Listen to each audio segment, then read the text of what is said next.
La fe mueve montañas y eso tú lo conoces. La fe hace que viva lo que ya estaba muerto, por la fe cobra aliento. La fe no admite dudas y no cruza los brazos. No se sujeta al tiempo, no se rinde al fracaso. La fe sigue luchando. Pero Dios no quiere tu éxito, quiere tu rendición. Dios no quiere tu éxito, quiere tu rendición. Hay un par de textos bíblicos que quisiéramos leer, y específicamente en Lucas 22, verso 39 al verso 46. Lucas 22, 39 al 46.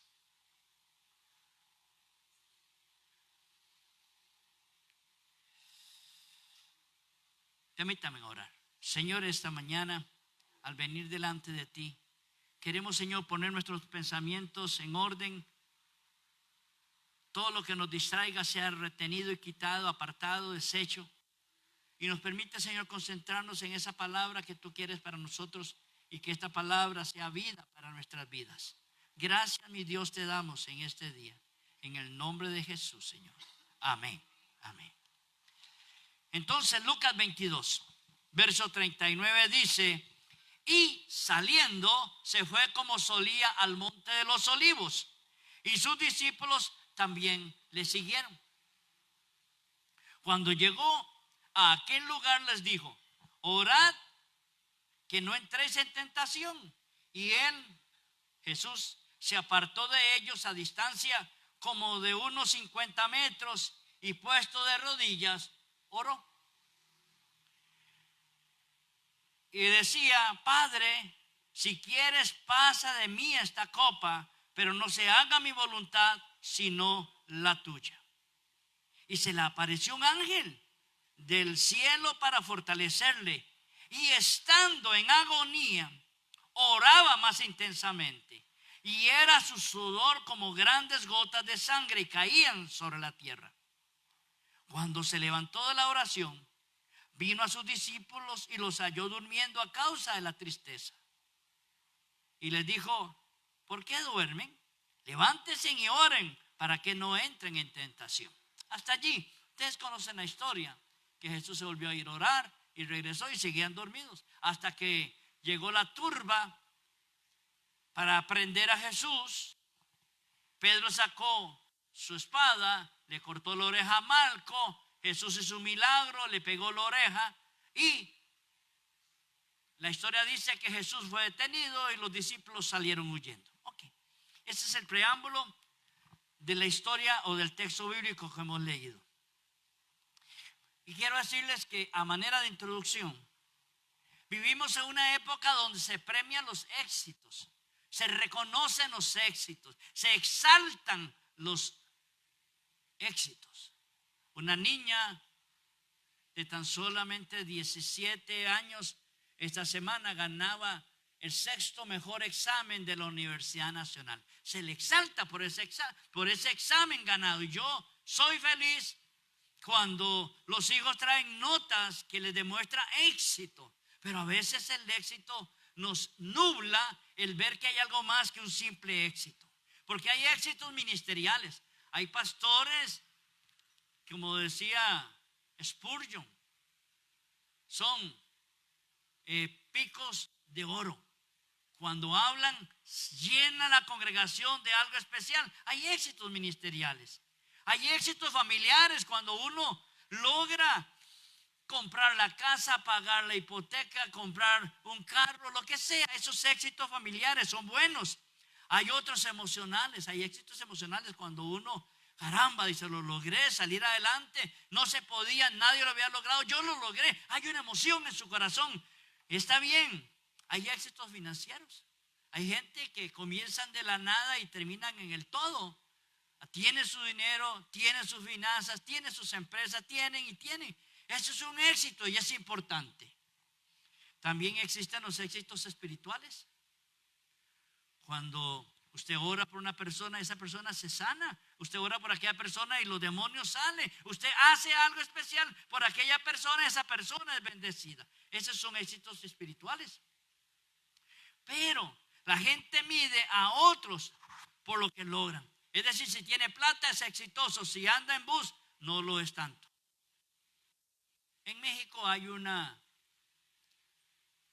dificultad a nivel de redes sociales.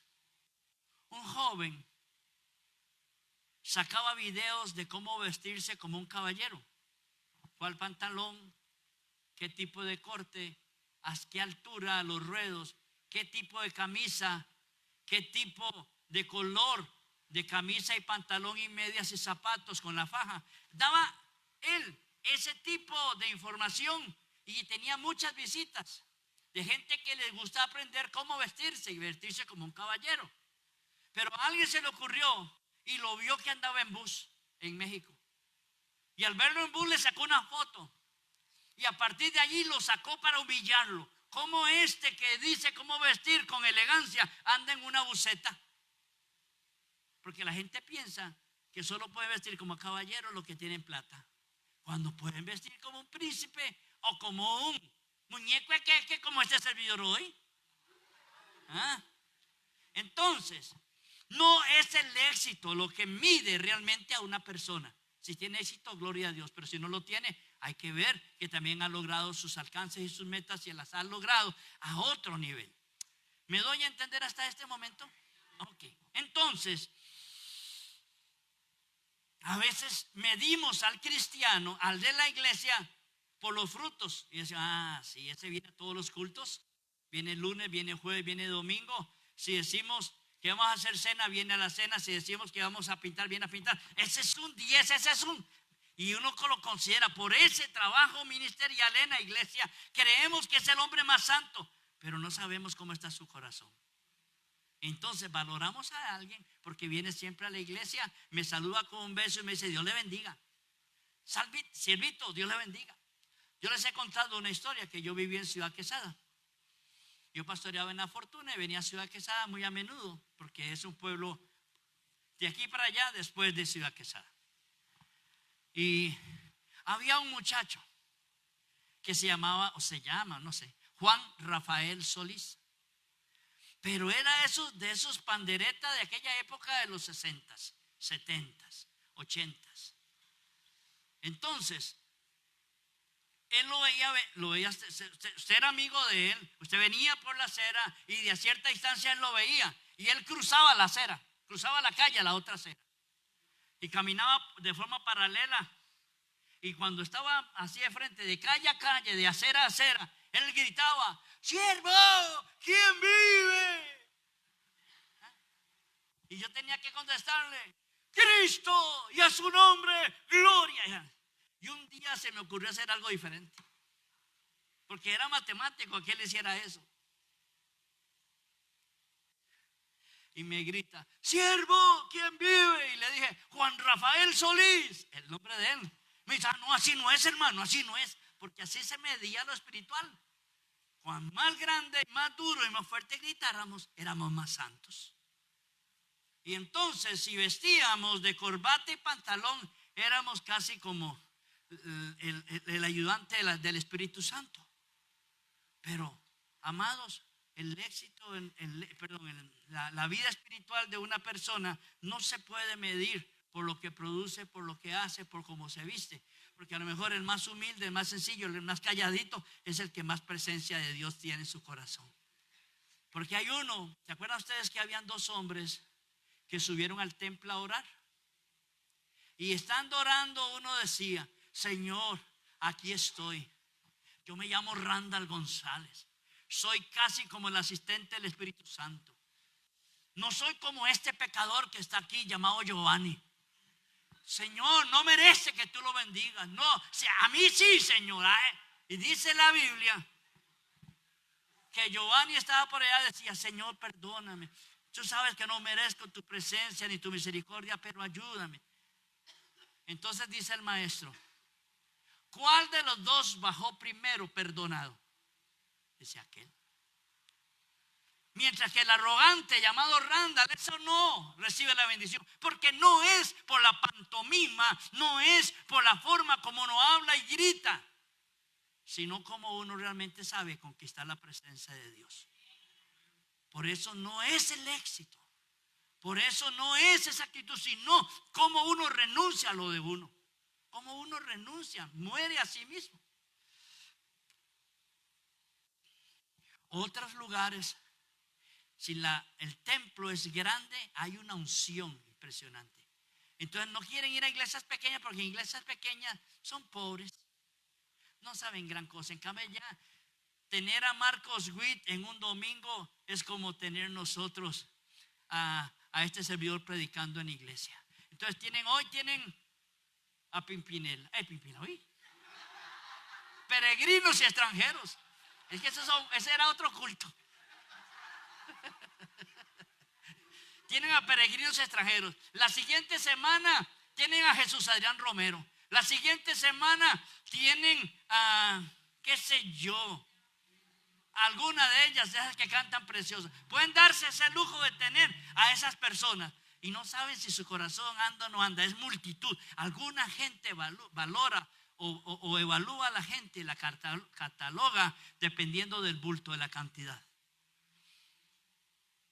Entonces si pasan frente al templo y ven 40 carros, dicen, 40 carros. Pero pasan por el mismo lugar y solo ven 5 y dicen, mira, no llegó nadie. La unción se perdió porque llegan menos. No, amados, realmente Dios no anda buscando el éxito, anda buscando la rendición.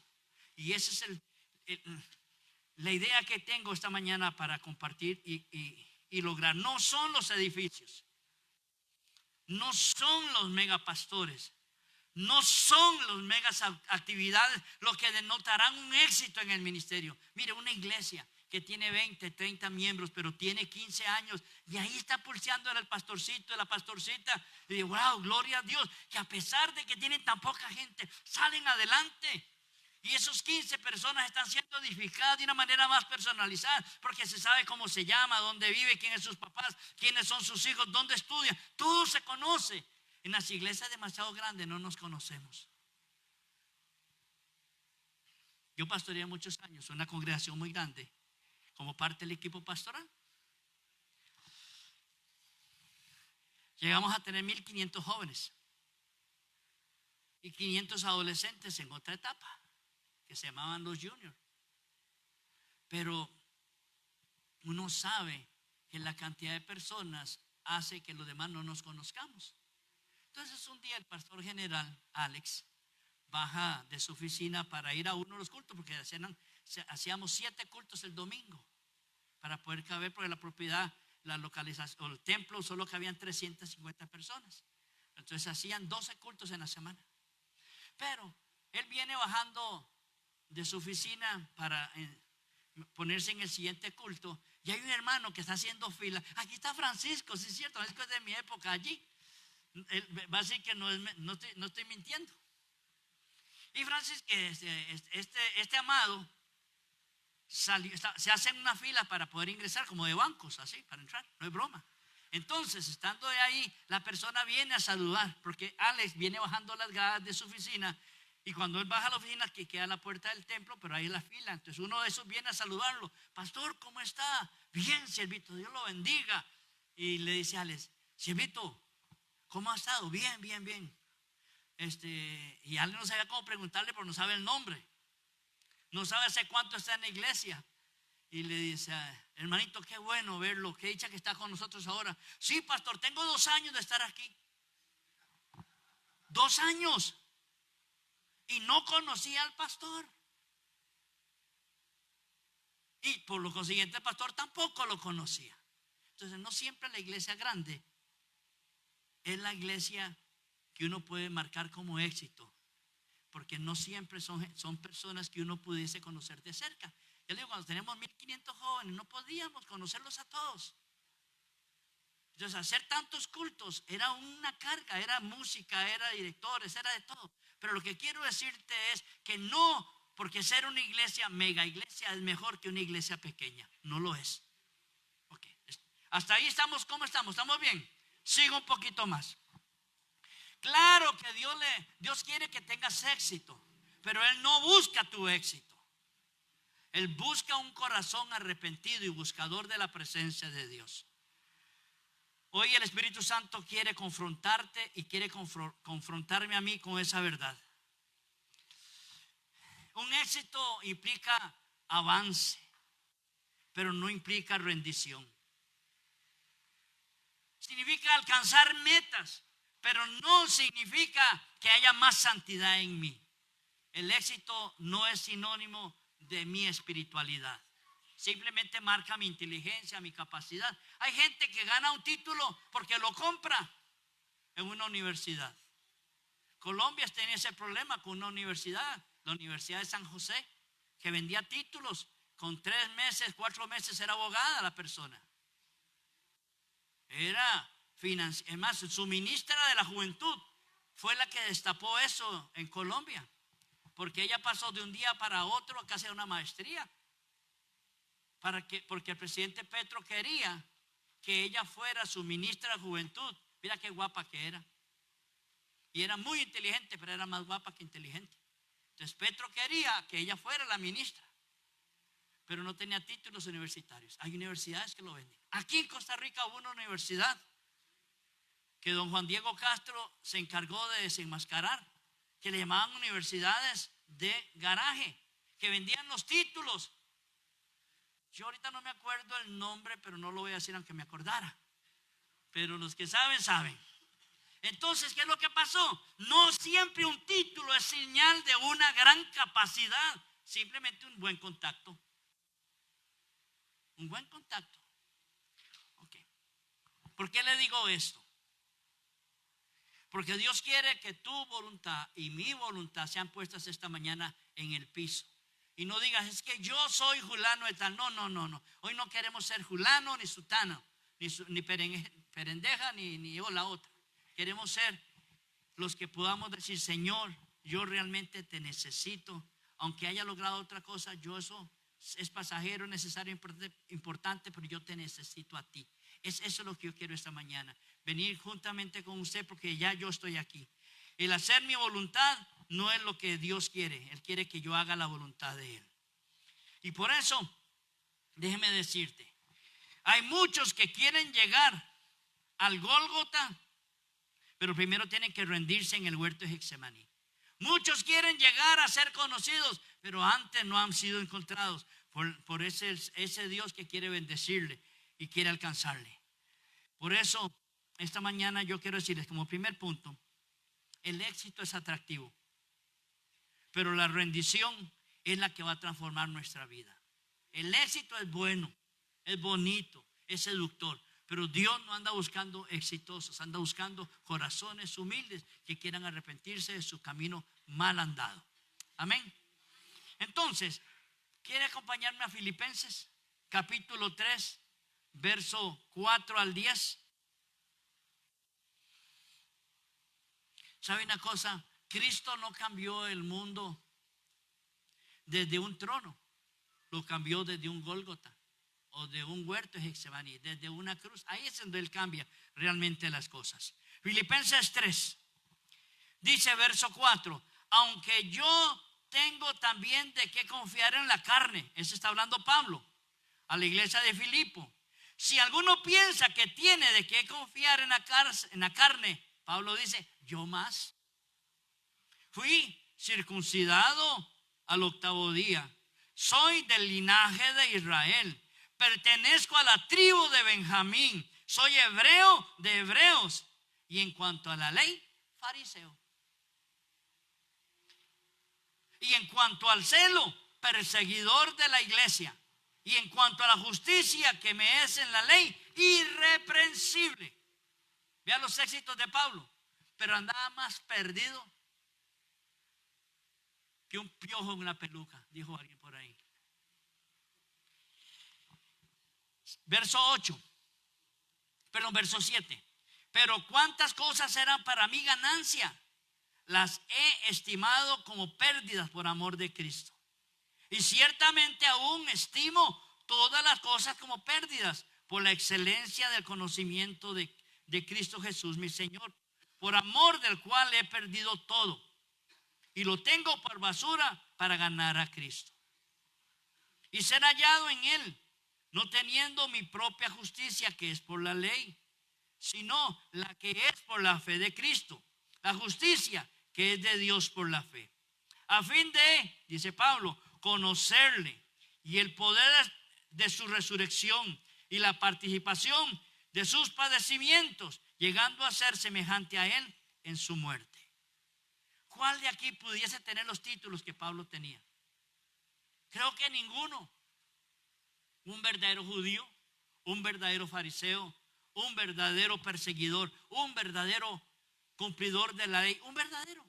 Pero dijo, todas esas cosas yo las voy a considerar sin importancia para mí, porque mi importancia no es tener y que me reconozcan por esto. Mi importancia será cuánto yo logre tener más relación con Dios. Y en esa relación no importa el éxito. En esa relación íntima con Dios no nos va a importar el no haber logrado ciertas cosas, sino que uno necesita despojarse de todas esas cosas para tener un encuentro más personal con el Señor. Porque a veces la arrogancia nos impide disfrutar de la presencia de Dios. Yo no sé si a usted, pero hay gente, dice en una reunión, introduciendo a los pastores y líderes, les presento al gran siervo. Y le dijo, un momentito, si soy gran, ya no soy siervo. No hay gran siervo, simplemente es un siervo.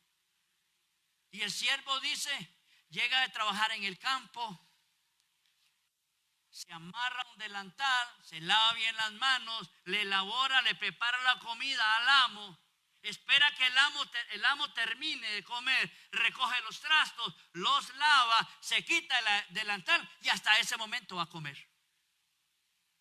Ese es el siervo. No existe un gran siervo, solamente existe el siervo. Y el siervo es no siervo con C, sino con S. El siervo es aquel que está dispuesto a cumplir la voluntad de su amado, de su jefe, de su amo. Y no tanto el reconocer, este es el jefe de jefes, como la canción. Okay. Sigo un poquito más. Pablo, antes de ser perseguidor de la iglesia, fue un hombre exitoso. Pablo era exitoso. Imagínense que Pablo viene de una familia acomodada. Bueno, yo vengo de otra familia acomodada. Nosotros éramos 6, solo una cama, y mira cómo nos acomodábamos. Pero Pablo era de una familia adinerada. Pablo sí tenía plata. Para que pagaran los estudios de Pablo ante el mejor maestro de su época, llamado Gamaliel, miembro del Sanedrín, hombre con autoridad en el judaísmo. Tan es así que Gamaliel intercedió por Jesús y dijo, ¿no se dan ustedes? Tal vez están peleando contra Dios al estar peleando contra la iglesia, contra Jesús. Ay, Pablo tenía prestigio. Pablo era de Tarso. Él era de padre judío, de padre griego, de madre judía. Venía de una ciudad, por eso se le conoce como Tarso. Una ciudad muy importante en su época. Pablo tenía su influencia. Imagínense que dice él, yo vociferando y llevando cartas de castigo, podía depender la vida de una persona cuando Pablo llegaba. Y si este hombre le caía mal, Pablo decía, muerte. Al otro, déjelo. A este otro, mátelo.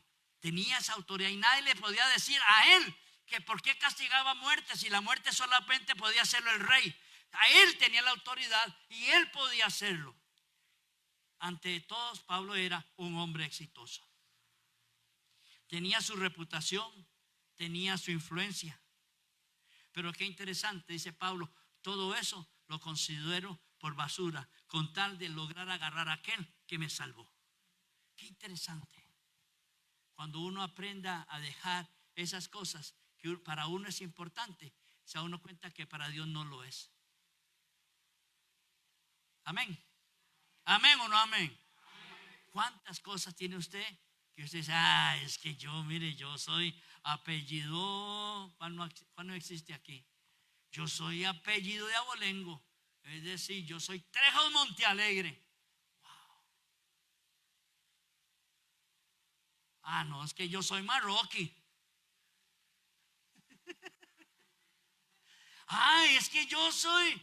Y entonces uno se considera muy importante, ¿verdad? Por el apellido. Y es cierto, es cierto.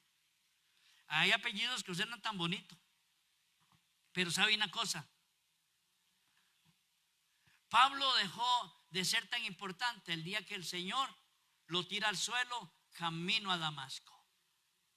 Pablo va a caballo, Pablo va acomodado, va con hombres y mujeres que lo guían y le acompañan ante la ley. Y Pablo lleva la autoridad, lleva las cartas bajo su brazo. Y de repente una luz lo cega, lo tira al suelo y Pablo no sabe qué hacer. Y en ese no saber qué hacer es llevado de la mano hasta la ciudad. Lo colocan en la casa de un hombre para que se quede allí. Y durante varios días él está ciego. Durante varios días no sabe qué hacer. Ahora necesita alguien que lo lleve y que lo traiga. Alguien que lo lleve al baño. Alguien que le ayude a bañarse. Son varios días. Y Pablo ahora ciego. Es cuando Dios lo rompe, lo quiebra. Dios muchas veces nos hace pasar por etapas difíciles para quebrarnos. Porque la única manera es que uno quebrado entienda que uno no es así como la última pomada canaria, la última Coca-Cola en este desierto, como lo último y que nada de fuera de mí es importante. No, Pablo fue roto por el Señor y a partir de allí Pablo fue diferente. Dice que él, cuando está ciego y Ananías es llamado para que vaya a orar por él, dice que Ananías no quería ir. Digo, porque cuando yo ore por él, va a recuperar la vista y al primero que va a ver es a mí. Y si él anda deteniendo a los cristianos y va matando a todos, al primero que va a enjachar es a mí. Y Dios lo envía. Imagínense un siervo en una iglesita escondida en un pueblo recóndito de esa nación. De ahí Dios lo levanta para que ore por Pablo. Y le dijo así: don Pablo. No, le dijo: hermano Pablo, esto dice el Señor. Ora por él y queda con su salud recuperada. Sus ojos ya ven bien. Y así lo ve. Y Ananías se convierte en el hermano de Pablo para guiarle en los primeros pasos del Señor. Ve, no necesariamente el exitoso, sino el que ha quebrado su corazón delante de él y Dios pueda usar. Amén.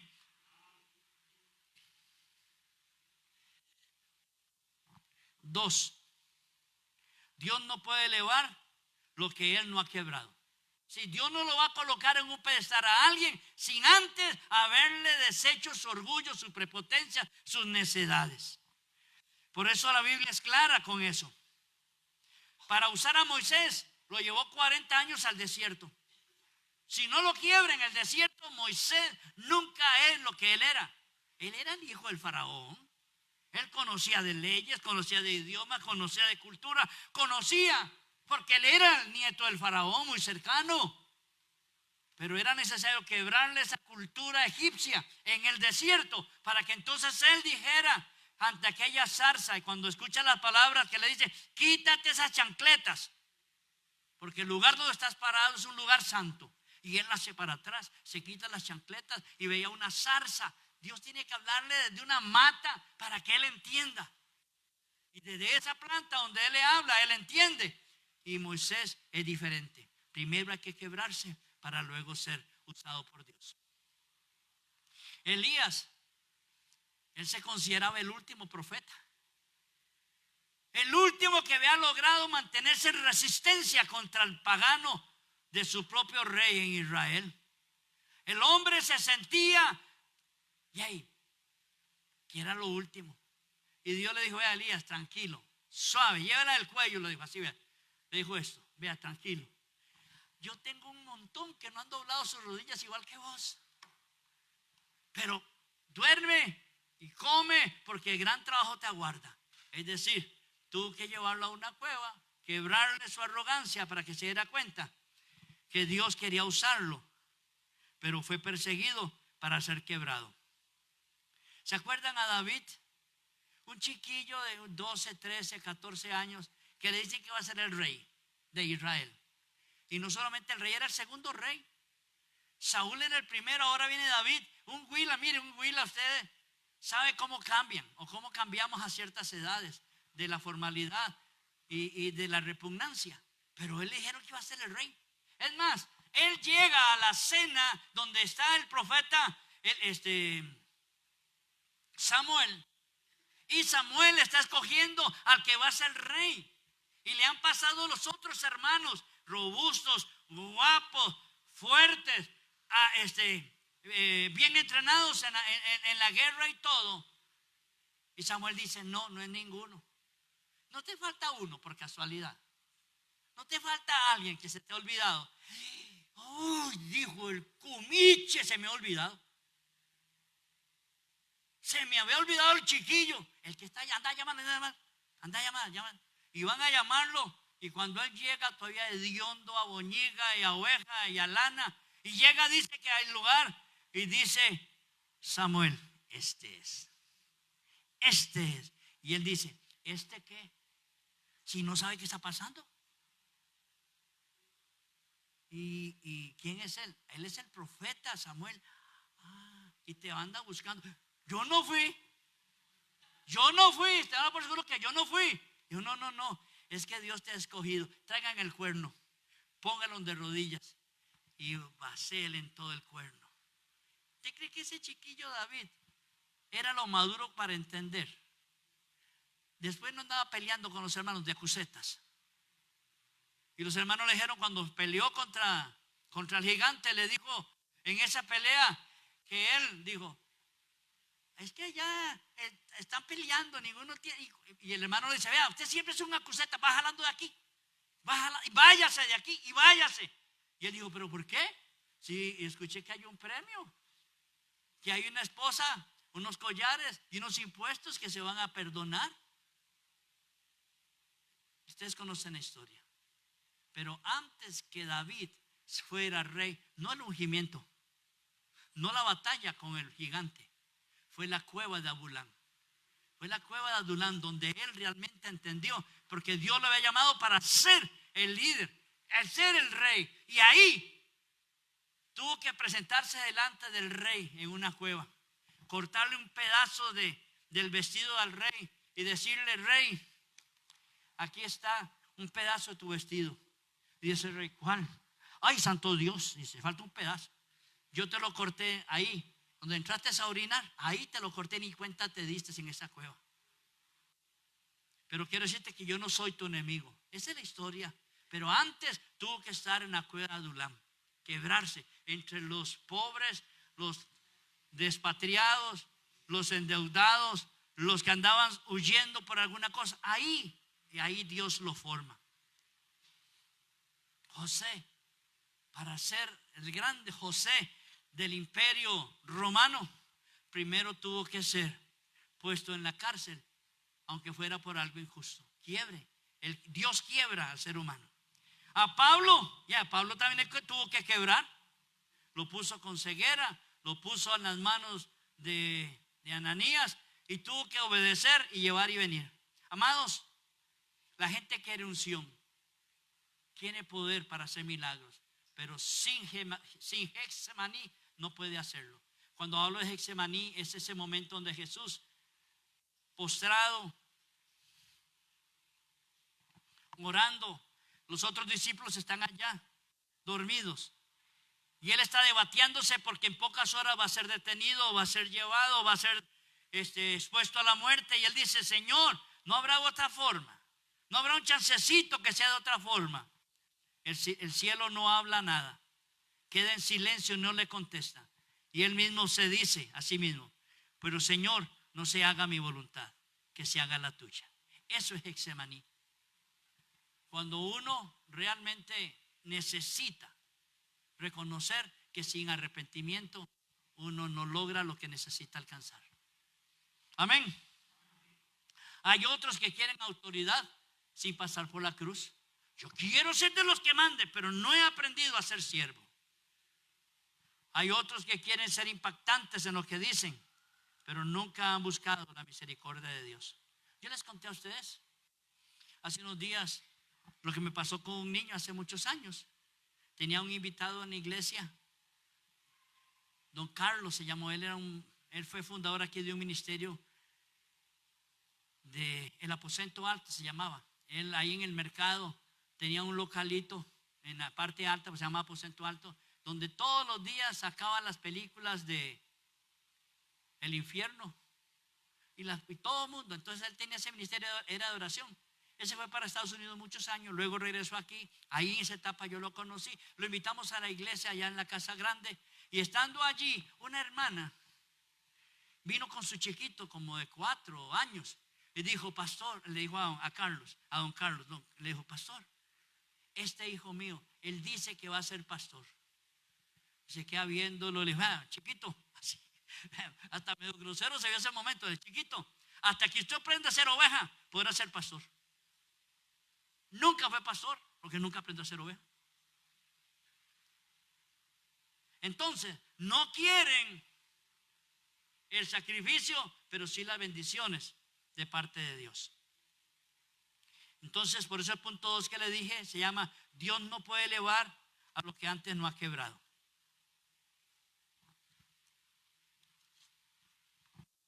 Por eso Juan dice esta frase, el apóstol en su capítulo 12, verso 24 dice: de cierto les digo, que si el grano de trigo no cae en la tierra y muere, queda solo, pero si muere, lleva mucho fruto.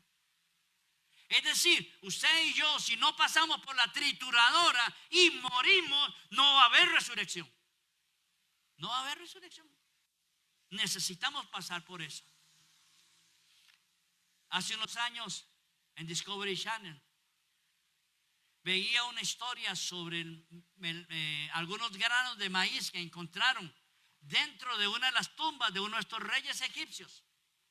Y se encontraron que había unos granos de maíz dentro del lugar, envueltos en polvo por la vejez. 5,000 y algo años, desde el día que se pusieron hasta el día que la tumba fue abierta. Cogieron aquellos granos de maíz llenos de polvo, los colocaron en la tierra, le echaron un poco de agua y dio maíces.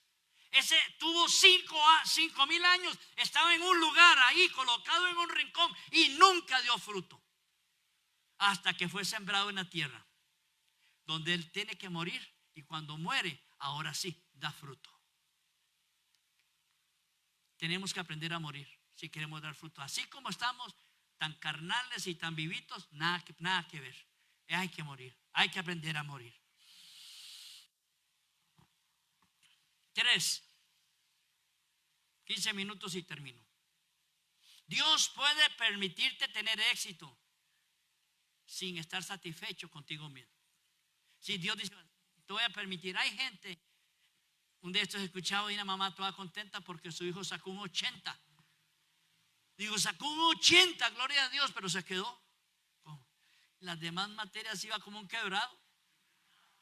Pero como iba obligado en esa que tenía que sacarse, no, sacó un 80 y ganó, las demás las descuidó.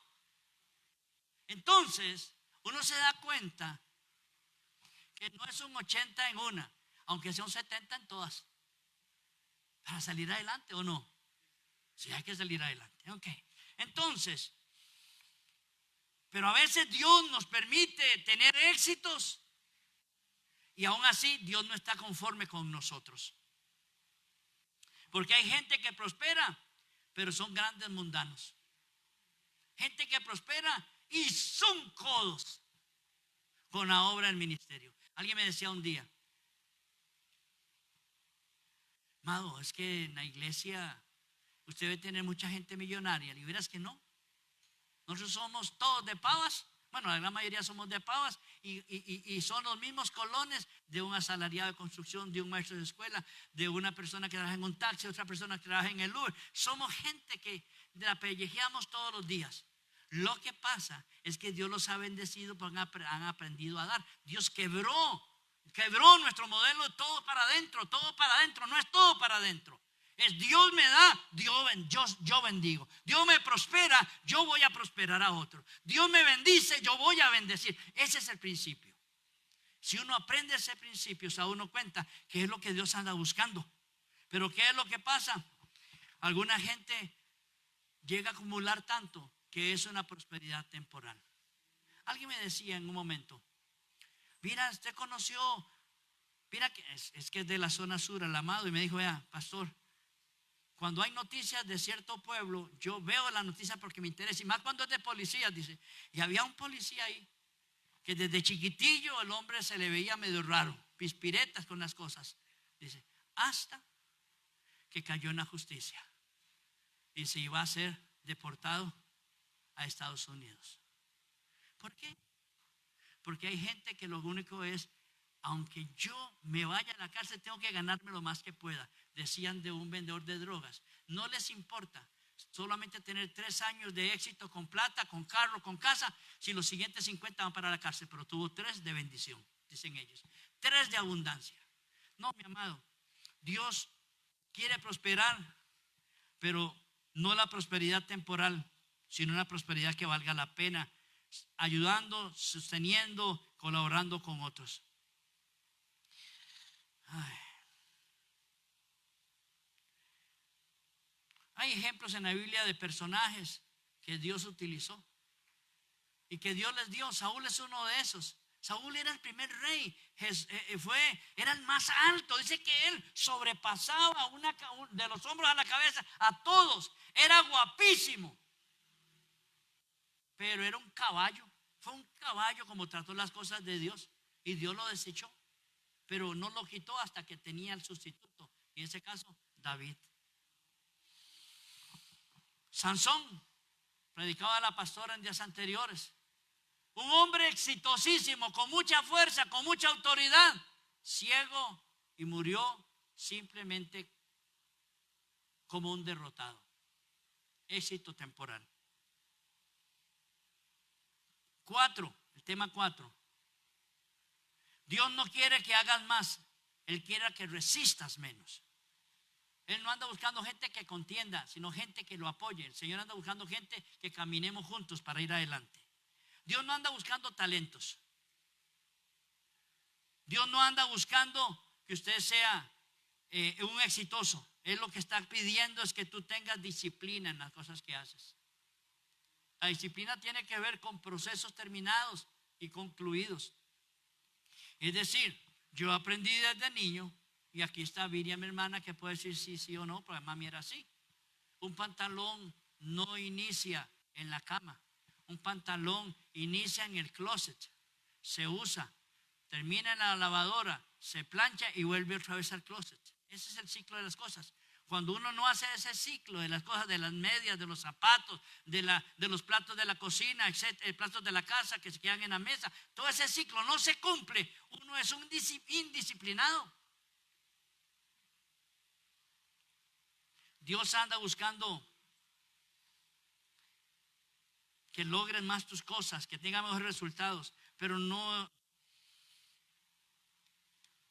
quieres, el hombre no quiere morir. ¿Sabe por qué?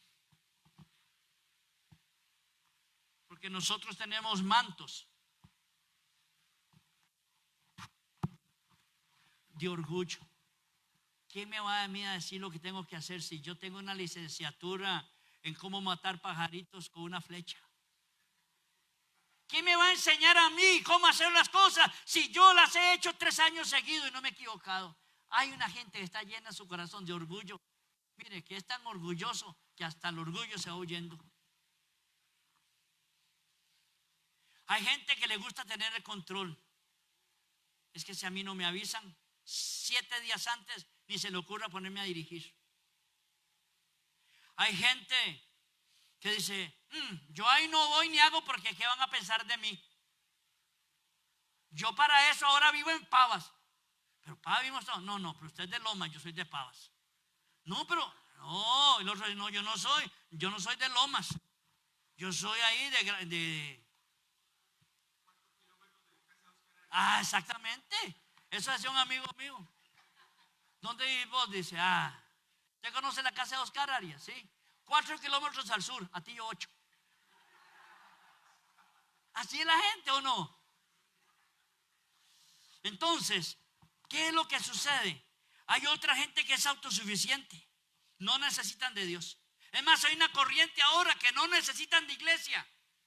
Es que yo tengo mi propia relación con Dios. Ah, caray. Él y yo somos uña y carne. Él me habla, yo lo obedezco. Yo no ocupo ir a ninguna iglesia porque yo no necesito pastor.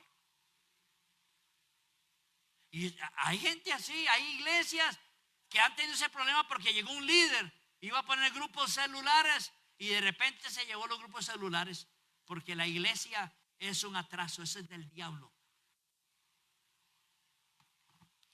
Hay otra gente que por estar herida nunca sana, nunca sana. Es que a mí, mire, Gabriel no me quiso llevar ese día y me dejó, estaba lloviendo y no me llevó. Pero cuando no fue, déjeme ver, fue como antes de la pandemia y todavía está resentida. ¿Usted sabe qué? Y por ese rencor que puede tener, a mí es que a mi Zoraida pasó a la par mía y ni me saludó. Es más, Zoraida estuvo sentada a la par mía y no me dirigió la palabra. ¿Y usted se la dirigió? No. Es que ella tiene que ser primero porque estaba al fondo en la fila. Así es la gente herida. Y por andar con esas heridas no sale adelante en su vida.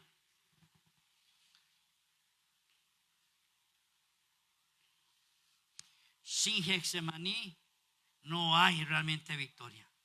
¿Sabe que en Getsemaní Jesús no hizo ningún milagro? Jesús dice, el texto que leíamos, dice, y como era su costumbre, se fue al lugar para orar, que era Getsemaní, era un huerto de olivos, que le llamaban también el monte de los olivos.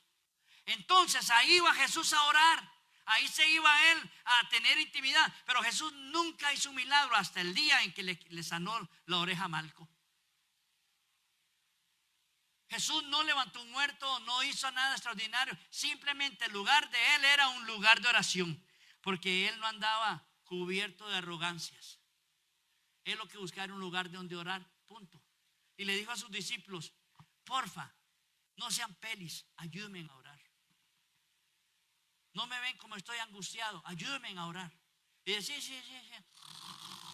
Roncando al ratito. Bueno, vino 2 veces. Y la verdad es que descansen, ya viene el que me va a perseguir. Entonces, ¿cómo saber qué cosas que nosotros tenemos que necesitamos rendir al Señor? Yo te haré una pregunta. ¿Qué parte de tu vida todavía está viva que Dios quiere crucificar? ¿Qué parte de tu vida todavía está viva que Dios quiere crucificar? ¿Eres mentiroso, compulsivo? ¿Eres rajón? Que tú no tienes una patineta, lo que tengo es un super scooter, la misma patineta. Eres de los que no saludan si antes no me saludan. ¿Qué hay todavía en ti que necesita morir? ¿Hay algo o no? Yo sí tengo todavía cosas que necesito que Dios mate, porque necesito cambiar. Hay cosas. Mira, es que uno sí es repugnante, ¿verdad? Uno es majadero. Decía mi mamá como una pero esa es otra palabra. Alguien la dijo. Una nigua, gracias. Una nigua. La mayoría no saben qué es una nigua. Ya en mi época no habían niguas, ¿verdad? De niño. Eran las de mis papás, pero yo escuché hasta el cuadro de la nigüenta. Me acuerdo que existe.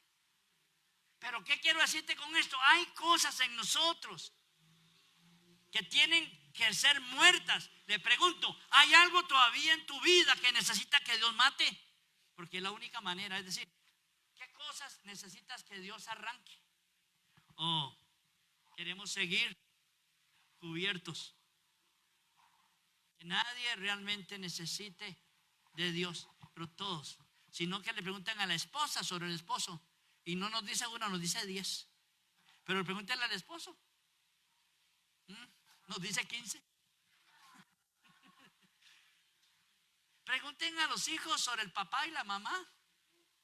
Más cuando no los han dejado salir al baile, a la discoteca, a la actividad X.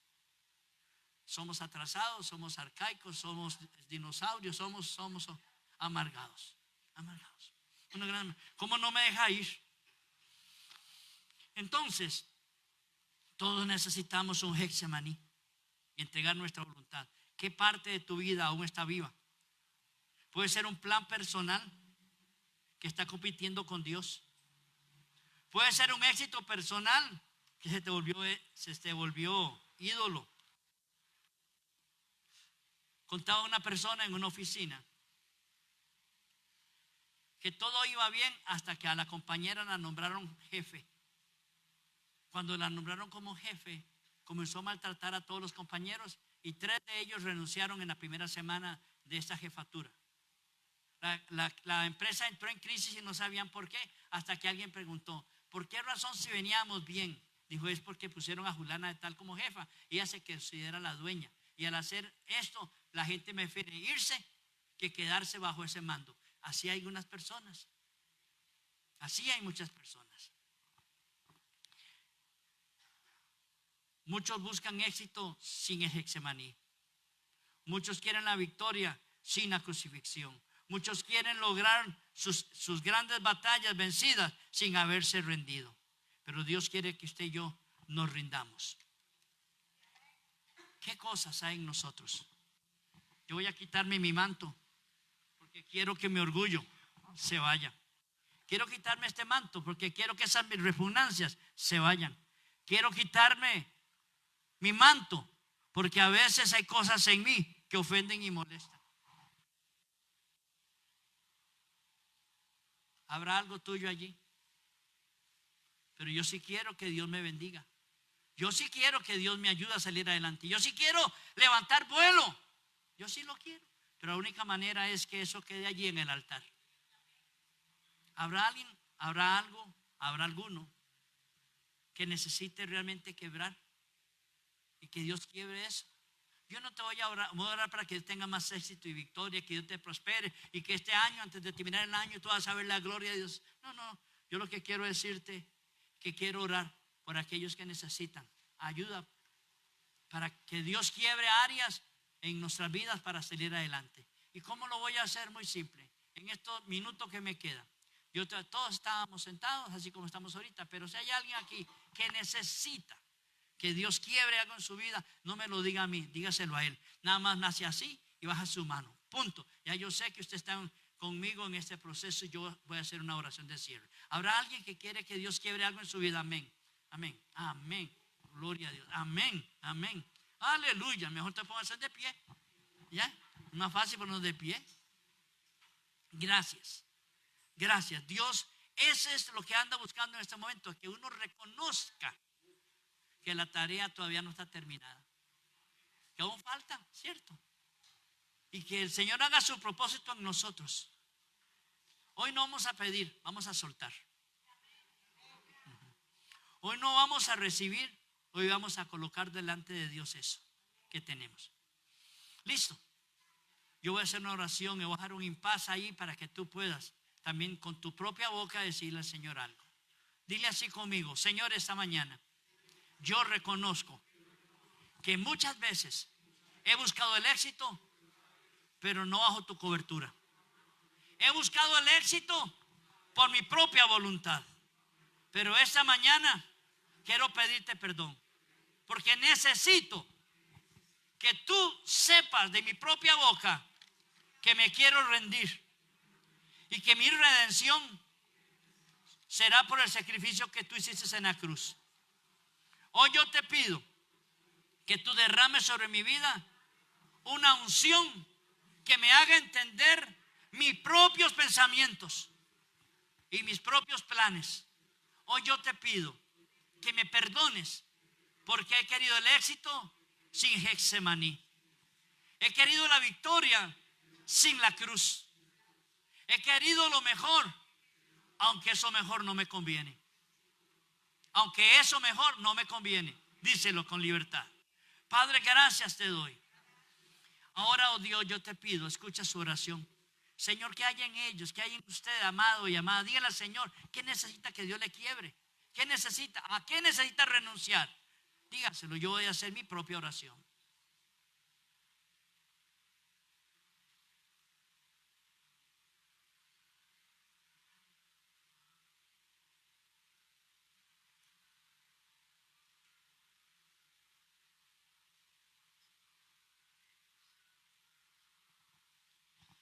Señor, en esta mañana yo quiero darte gracias, porque hay hijos y hay hijas acá que han venido para rendir sus cosas delante de ti. Padre, hay orgullo, hay prepotencia, hay majadería, hay necedad. Hay, Señor, doble vida, doble ánimo, doble imagen, doble todo, Señor. Pero ante todo, Señor, yo te quiero pedir, quiebra los orgullos. Quiebra, Señor, ese deseo de tener todo bajo control. Quiebra, Señor, ese temor a la imagen que tienen por donde viven y al que dirán si buscas de ti. A esa autosuficiencia, Señor, donde decimos muchas veces que no necesitamos de ti. Donde muchas veces pensamos si vamos o no vamos a la iglesia, porque eso no es tan importante. Oh Dios, hoy yo te pido que tú les quiebres su agenda, para que sea la agenda tuya y no la nuestra, Señor.